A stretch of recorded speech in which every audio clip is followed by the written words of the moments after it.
वाल्मिक कराडला काहीही झालं नाही असं मनोज जरांगेंनी म्हटलंय। सरकारमधील मंत्री माणसांद्वारे निरोप पाठवतायत असंही जरांगेंनी म्हटलंय। रुग्णालयातून षडयंत्र रचलं जातंय असा आरोप मनोज जरांगेंनी केलाय।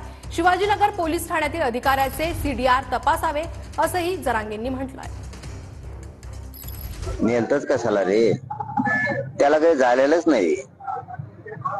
सरकारमधला मंत्री सत्तेचा गैरवापर करून आतून लोक पाठवतो गुप्तपणानं आणि अधिकाऱ्यामार्फत ही शाळा रचून घेतोय।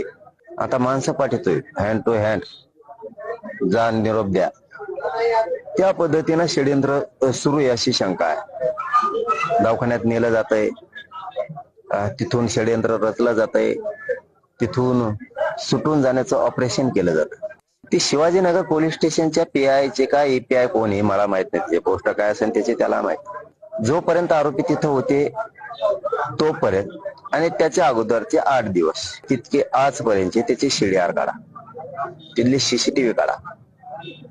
तो PI API दुसऱ्याच्या फोनवर बोलतो कधी पण, खालच्या कॉन्स्टेबलच्या घरी जीपचा ड्रायव्हर असणाऱ्या त्याच्या मोबाईलवरून बोलतो तो। हे विशेष गृह मंत्रालयाला, तपास यंत्रणेला सांगतो, त्यांना जरा चौकशी लागेल।